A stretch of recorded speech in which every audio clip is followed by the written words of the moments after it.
What's up, family? Hey, I want to talk to you guys about something that's rather important today. Hey, so for almost 3 decades, I've talked about this time frame of the year around Thanksgiving, Christmas time frame, being the season that so many people become depressed and suicidal. Talked about that for almost 3 decades now. In fact, it's proven that more people commit suicide this time of the year than at any other time.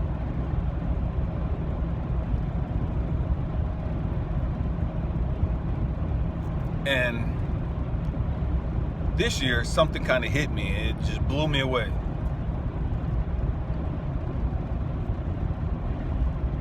And I didn't understand it. I didn't recognize it at first. What am I talking about?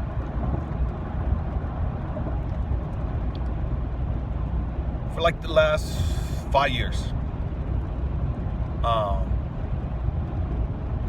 around this time frame, I would go into this funk.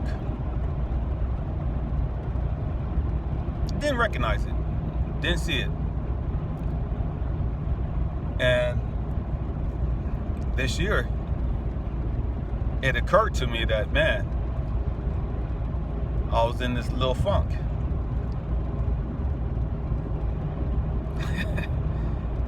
And I wanted to understand, why was I in this funk? What did this funk mean?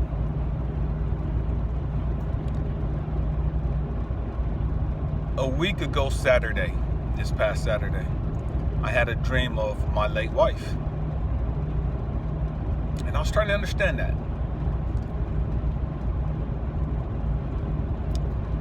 And so I completely cut myself off from everybody for 3 days. Because I wanted to understand this, what was going on. I felt it was that important. And I pissed some people off, I understand that. But it was that important to me. It is what it is. I had to get to the bottom of this. I had to understand this.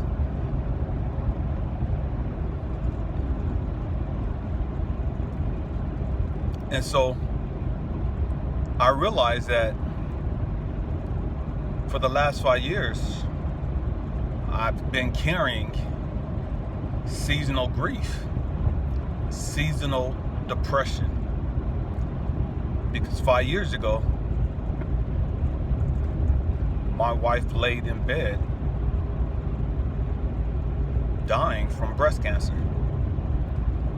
And in fact, she passed away December 4th, 2015. And we're coming up on that 5-year anniversary. And I didn't recognize the fact that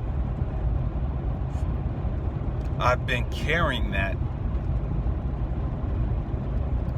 I didn't recognize the fact that around this time frame every year, for the last few years, I would go into this funk.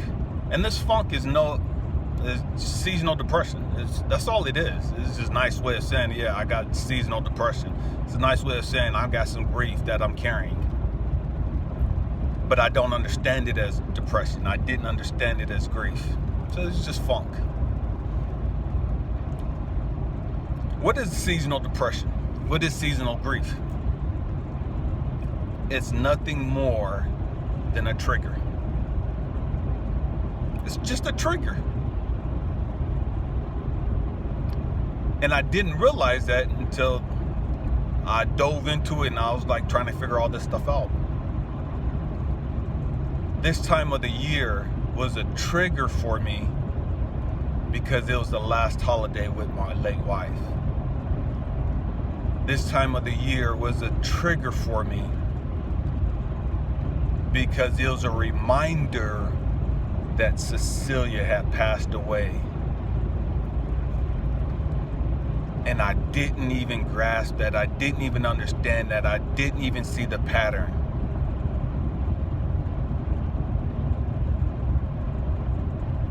It's crazy because you can't release something until you know that you're holding on to it. Say again.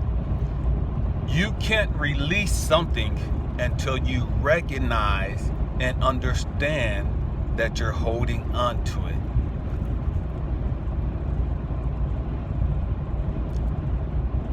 I had this grief, I had this depression that I didn't even see it as such. I didn't even recognize it as grief, as depression. And it only occurred this time of the year. But because I didn't see it as such, I could never release it and move beyond it. It wasn't until I dove into it and isolated myself for 3 days. Because normally I would have my oldest son around me, I would have my other kids around me, or somebody else around me, or a group of other people around me, that I would get distracted in conversations and laughing and acting stupid with them to where I'm not even dealing with this issue. Even though it's there, I didn't pay it attention. And what I mean I didn't pay it attention, I couldn't resolve it. I couldn't move beyond it because I was distracted. And so this year, I forced myself to look at it. This year, I forced myself to see it for what it really was. This year, I forced myself to deal with it, to resolve it. And because I was able to do that, I was able to heal from it and move beyond it. Why am I having this conversation with you guys? Because every one of us have different triggers. We have different triggers for different events in our lives. And that's all a trigger is. It's just a reminder of a traumatic event in your life that you are still subconsciously holding on to.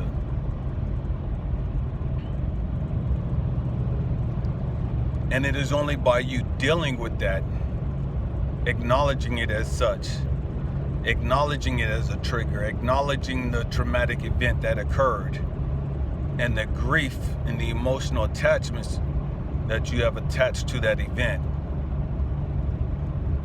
Only then can you begin the healing process. Only then can you begin the process of being able to move beyond that. I have a very beautiful lady in my life now. The most beautiful lady I've ever been with in my life. Most precious lady I've ever been with in my life. And there's nothing that I want to do to jeopardize that. There's nothing that I'm holding on to or that I want to hold on to jeopardize or become a problem between her and I. And so when I recognized this, I was like, oh, heck no. I got to deal with this. I got to address this because I don't want this to affect my relationship with Fatima. I don't want this to become a problem for me in this next relationship. And so I did what I had to do to resolve that problem. Seasonal grief, seasonal depression. It is only a trigger. Most of the times, we don't deal with those triggers. We'll eat, we'll drink, we'll smoke, we'll get caught up in having other people around us to try to take our minds off the situation. And until you deal with it, you're going to keep having those seasonal depressions. You're going to keep having those seasonal grief. You're going to keep having those triggers. My hope and prayer is that you take the time to sit back and recognize